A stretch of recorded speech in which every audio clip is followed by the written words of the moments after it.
Bienvenido aspirante PMP. Ahora que PMI publicó la octava edición de la guía PMBOK, al igual que muchísimos otros estudiantes, te debes estar preguntando cosas como ¿cuánto tiempo te queda para rendir el examen vigente? ¿Qué cambia realmente en el nuevo PMBOK? ¿Tenés que estudiar los dos esquemas de contenido? ¿Y si te conviene rendir ahora o simplemente esperar? En el video de hoy vamos a responder a todas estas preguntas para que tengas buena visibilidad de qué te conviene hacer según tu propia situación particular. Estoy seguro de que si miras el video completo vas a tener absoluta claridad de cómo funciona la transición de un esquema de contenido al otro. Y eso te va a permitir remover toda la ansiedad innecesaria que está obstruyendo tu estudio. Si sos nuevo en el canal, considera suscribirte, así te puedo ayudar a pasar tu certificación CAPM o PMP. Y si estás preparando el CAPM, tómatelo con soda. Todavía PMI no anunció un cambio en el esquema de contenido vigente, por lo cual no hay nada que tengas que hacer de manera urgente alrededor del lanzamiento de la guía PMBOK en su octava edición. Entonces, ¿cuánto tiempo te queda para rendir el examen PMP en su esquema de contenido vigente? Y para responder esta pregunta, obviamente tenemos que asegurarnos que entendés exactamente qué significa el PMP vigente o el esquema de contenido vigente. Y para eso tenés que estar bien familiarizado con tres conceptos del mundo PMI que son muy importantes. Tenés que entender sus objetivos y tenés que entender bien cómo interactúan con los otros dos. Estos conceptos son el esquema de contenido, la guía PMBOK, en este caso en su octava edición, y el examen. El primer concepto que tenés que entender es el esquema de contenido del examen. PMI publica un nuevo esquema de contenido aproximadamente cada 4 años y tenemos visibilidad de que el nuevo esquema de contenido de PMI va a ser puesto en marcha en julio de 2026.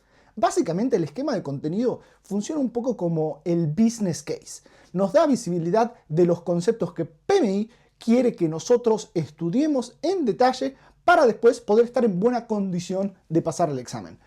Básicamente, lo que deja claro el contenido examinable para el examen PMP es su esquema de contenido, no el PMBOK en su octava edición. Me parece que la mejor manera de entender esto es entender el ciclo de estos conceptos, cómo cada uno va a influir en los otros conceptos. Básicamente, el esquema de contenido determina ¿qué va a ser examinable? Y como dijimos, cada 4 años el esquema de contenido va a cambiar, al igual que la guía PMBOK. PMI actualiza el contenido de la guía PMBOK para que refleje las buenas prácticas y novedades de la industria. La guía PMBOK siempre está en perfecto alineamiento con el esquema de contenido vigente. ¿Por qué? Porque como bien dijimos, ¿no?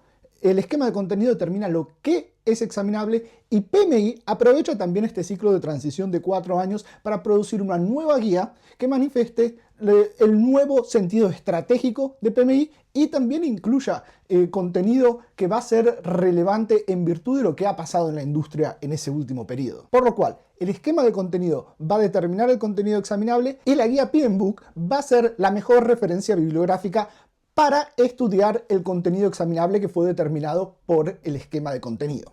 Y el tercer concepto es obviamente el examen en sí mismo. El esquema de contenido te dice qué estudiar, el PMBOK es la mejor fuente bibliográfica para estudiar ese contenido y después de eso tenés el examen que va a ser básicamente la hora de la verdad, a ver si obtenés tu certificación PMP. Y como también debes saber ya, no todas las preguntas que respondes en el examen son examinables. PMI también introduce algunas preguntas de prueba para alimentar o retroalimentar este ciclo en el que PMI puede introducir algunas preguntas que no van a ser examinables, pero les ayuda a preparar el examen que se viene, que va a entrar en vigencia en julio de 2026. Revisemos ahora qué cambia en el nuevo PMBOK. Al final de este video te voy a presentar la miniatura del último video que produje. En ese video exploramos en detalle las motivaciones estratégicas que PMI tuvo en cuenta para encarar la nueva guía en su octava edición. En breve resumen, mi lectura del caso es que PMI decide reagruparse después del inmenso incremento que tuvo en market share con la introducción del PMBOK en su séptima edición. La guía PMBOK en su séptima edición fue fundamental para ayudar a PMI a posicionarse como el referente y el líder de la industria de la emisión de certificaciones de dirección de proyectos. Hace no tanto tiempo, Prince2 era un competidor muy serio de la certificación PMP. Si ahora comparás en ofertas laborales la cantidad de trabajos que solicitan la certificación Prince2 o PMP, te vas a dar cuenta que PMP ganó esta batalla rotundamente. Y con la guía PMBOK en su octava edición, PMI me parece que tomó la decisión de reagruparse un poco, aprovechar su posición de líder ahora para integrar un poco todos los conceptos nuevos que había introducido en la séptima edición de la guía PMBOK y encontrar todavía más cohesión entre cada uno de los temas, los procesos, los principios, las áreas de foco, etc. Ahora, en términos de los cambios que van a ser implementados en el examen que va a ser lanzado en julio de 2026, esto es por lo que viniste. Como podés ver, el esquema de contenido está basado en 3 dominios principales: personas, procesos y entorno de negocios. El esquema de contenido de 2021 determinaba que el 42% del contenido examinable iba a estar relacionado al dominio de personas. El esquema de contenido de 2026 reduce ese porcentaje a 33%, por lo cual hay una disminución de un 9% en la relevancia del contenido examinable, al menos en números teóricos. Y PMI hizo algo parecido también para los procesos. En lugar de tener un porcentaje del 50% como lo hacían en el esquema de contenido de 2021, ahora solamente tienen un porcentaje del 41%, por lo cual misma reducción del 9%. Y para el entorno de negocio pasó de un 8% a un 26%. Eso es un 18% de aumento. A medida que voy avanzando con la producción del curso para el nuevo esquema de contenido, voy reforzando la hipótesis de que esto puede llevarte a concluir hipótesis que son incorrectas.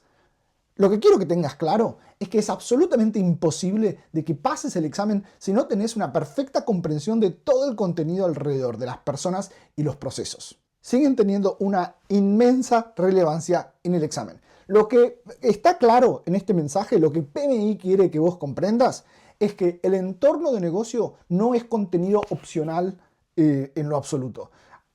En el esquema de contenido vigente es muy posible que pases el examen sin tener una excelente comprensión de todos los temas relacionados al entorno de negocios, porque el 8% es un porcentaje muy chiquitito. Pero ahora 26% no es fácil pasar el examen si no tenés buena claridad del contenido alrededor del entorno de negocios. Afortunadamente igual se nota que PMI le asignó bastante foco a volverse mucho más específico sobre el contenido alrededor del entorno de negocios. Así es que no te preocupes demasiado, es nada más un cambio estratégico. Revisemos ahora el tercer tema de este video. ¿Tenés que estudiar los 2 esquemas de contenido? Y espero en que esta instancia puedas entender que no tenés que estudiar los 2 esquemas de contenido. Siempre y cuando rindas y apruebes el examen antes de julio de 2026, no tenés que estudiar el nuevo esquema de contenido. Podés revisar la guía PMBOK en su octava edición si tenés ganas de ver el nuevo enfoque y las nuevas prácticas y todo eso, sin que el contenido sea examinable si obtenés tu certificación antes de julio 2026. Para ayudarnos a generar confianza en la comunidad, el mismo CEO de PMI hizo un anuncio público en LinkedIn. El mensaje es más largo que esto y te voy a dejar el link en la descripción del video para que lo puedas revisar vos mismo. Estaría buenísimo que lo sigas. Siempre publica cosas bastante relevantes y también responde a muchos comentarios de una manera muy astuta. Te va a ayudar si estás preparando tu examen. Es bueno que sigas a el señor Pierre Lehmann. Perdón si estoy pronunciando su nombre incorrectamente, estoy casi seguro de que es francés, mi francés es un 0 a la izquierda.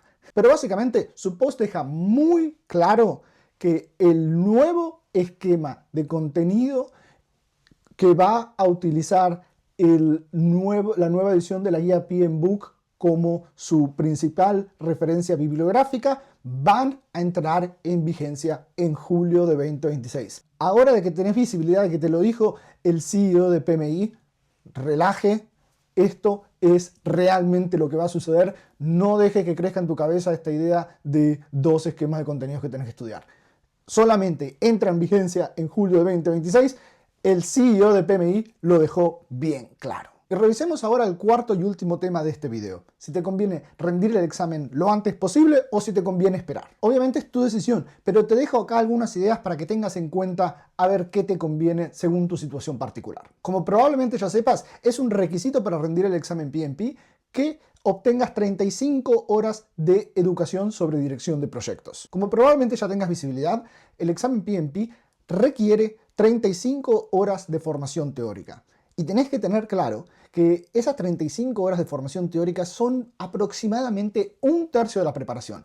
La mayoría del esfuerzo tiene que ser dedicado a la preparación de preguntas. Practica con todas las preguntas que puedas, así podés estar familiarizado con el tipo de preguntas que te va a preguntar PMI en el examen. Es posible preparar el examen en 3 meses si lo haces con disciplina y con una buena estrategia. Yo creo que si extendés la preparación del examen por más de 3 meses, te expones a mucho riesgo de empezar a olvidarte cosas. No creo que sea una buena idea. Podés preparar el examen en un poco menos de 3 meses si le asignás muchísimo esfuerzo, pero ten en cuenta de que vas a tener que asignarle una inmensa capacidad y te estás exponiendo un poco de riesgo de que si llega a surgir alguna emergencia en tu vida personal o profesional, vas a tener que estudiar muchísimo durante la noche. Yo tuve que hacerlo y no se lo recomiendo absolutamente a nadie. 3 meses me parece que es un tiempo prudente para preparar el examen PMP. Y obviamente algunos de ustedes ya empezaron la preparación antes de ver este video, por lo cual en ese caso muy probablemente sí sea una buena decisión rendirle el examen PMP antes de que cambie el contenido, si ya le asignaste una cantidad significativa de esfuerzo. Ahora, otro tema importante. Los directores de proyectos somos expertos en esperar lo mejor, pero prepararnos para lo peor. Si llega a suceder el caso en que no aprobás el examen en tu primer intento, querés asegurarte de que vas a tener suficiente tiempo para una revancha antes de que cambie el esquema de contenido. Estoy seguro de que no va a ser tu caso, en especial si preparás el PMP con mi curso. Pero por las dudas, asegúrate de incluir un poco de tiempo para una revancha en tu plan por si fuese necesario y no le des mucho pensamiento a este tema otra vez. Simplemente estudiá y prepárate con el foco estratégico de rendir tu examen una sola vez y pasarlo en esa primera oportunidad. Para los que todavía no empezaron la preparación del examen PMP, mi recomendación sincera es que solamente te enlistes en rendir el examen PMP antes del cambio vigente si tenés absoluta claridad de que vas a poder asignarle un montonazo de esfuerzo. Y si estás viendo este video antes del final de Q1 de 2026. Desde el 1 de abril, el segundo quarter de 2026, ya estás trabajando con una línea de tiempo muy ajustada, por lo cual te invito a que seas muy cuidadoso, porque no es que deberías empezar de cero si te cambia el esquema de contenido del medio, pero vas a tener que refamiliarizarte con las nuevas perspectivas de PMI en sus distintas guías y esquemas de contenido, obviamente. Esa es mi verdadera opinión. Si querés revisar mi análisis sobre las motivaciones estratégicas que llevaron a PMI a hacer estos cambios de la guía PMBOK en su 7ª edición a la 8ª edición, el video que podés ver en pantalla te debería dar buena visibilidad de eso. Muchísimas gracias por estar acá. Saludos y éxitos.